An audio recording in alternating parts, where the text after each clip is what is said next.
Are you tired of dealing with generic IT providers that rely on you to be the expert? Ask yourself, does my IT provider understand the software tools that I'm using on a daily basis? If I'm on a deadline and lose access to my project files, is my IT provider available 24/7 to help me? Does my IT provider help me select and integrate new software? When you're focusing on problems like these, you're not working on your next big project. Arc IT is here to help. We focus on solving technology for architecture firms so that you can focus on doing your best work. Find us at getarchit.com. That's getarchit.com and click Work with Us. Part 3 is a collaborative, data-driven construction administration software built for architects and engineers. With Part 3, you'll complete your administrative tasks faster than ever before.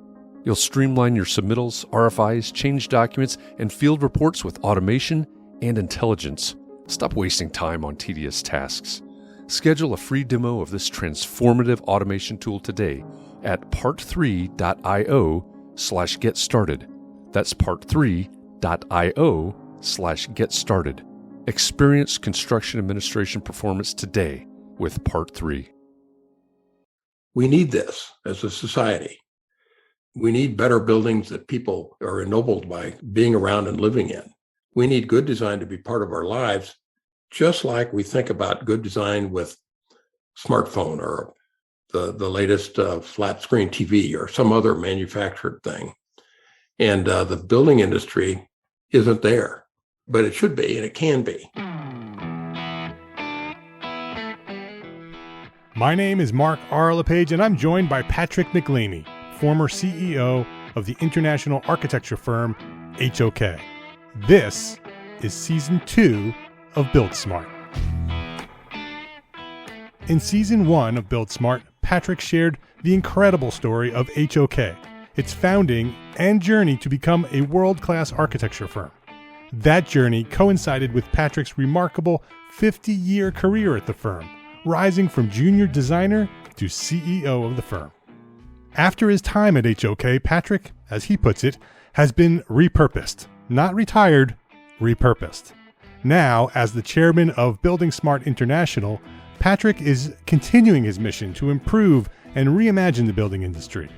If you're not familiar with the organization, buildingSMART is the worldwide industry body driving the digital transformation of the design, construction, operation, and maintenance of the world's built assets. Some smart big company, Google or somebody, is going to come and say, well, you know, what you're really doing is manipulating information. We've got a couple of algorithms we think can do the job, and we'll just open up a factory and we'll start designing and building stuff and shipping it to job sites and putting it together. Yeah, okay, you can do that, but you're going to take the real essence of what good design is away. Let's see if we can reform ourselves before somebody comes along and reforms it for us. In this season of buildSMART, you'll hear about the founding and development of buildingSMART International. buildingSMART came out of my HOK existence. I was in a big, I'm going to say very successful firm that grew from a small local firm to a big international firm with diverse practice. But it was always nagging at me that we were a successful firm in a not very well organized industry. Patrick shares more of the invaluable lessons from his career that helped inform buildingSMART's purpose. By the time I became the managing principal in our San Francisco office, I was still frustrated by the design process and the interaction we had with our engineering subs and with contractors and subcontractors. I had been studying this on my own, been frustrated by it, gone to some AIA meetings to see what I could learn. And at the AIA meetings, what I found is mostly a bunch of architects complaining about contractors or complaining about owners not paying us enough. And that didn't seem to be the right path. Various global leaders at buildingSMART will share additional insights on technology, design, construction, operation, maintenance, and collaboration. We're pretty unhappy with the idea that everything was locked in what Autodesk called their DWG file in AutoCAD parlance. and weren't able to really use and reuse that data. So I basically started this idea of what about an open standard? What about an ability to share walls, doors, and windows? So it was really built from my work as a practitioner, using the tools on projects, understanding the requirements from customers because I'd lived that problem myself, and what could we do about that differently going forward. BSI especially focused on building design.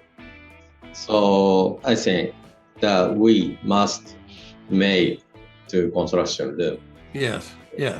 Basically, you said, okay, these people are all talking about exchanging information in design phase, but you're a builder, you want to exchange information in construction. Which process is more efficient? That I'm using any kind of techniques, and at the end I'm building up a BIM model that is capable to carry the information, or I'm starting in a model upfront, I'm investing a lot of upfront energy, and then I'm getting the benefits later on. This is still not understood on the market. Including a pivotal and somewhat unnerving moment that forced the once motley crew of volunteers to grow up into a full-fledged global organization. It had the look of a secure place. There was a nice receptionist, but there were also guards around. And she led me into an elevator, and we went down, not up. And what we were going down into, I learned later, was part of an underground bunker complex that had been built by the British government during World War II. So she brought me down into this labyrinth, windowless space, and brought me into an empty conference room. So there I waited to see who would show up. Patrick will outline a new strategy for the building industry and so much more. You won't want to miss this season. I invite you to join Patrick MacLeamy and me on this journey of reimagining the building industry. To get these episodes automatically delivered to you, subscribe now and look for buildSMART Season 2 this fall at gablemedia.com. That's GABL media.com or wherever you get your podcasts.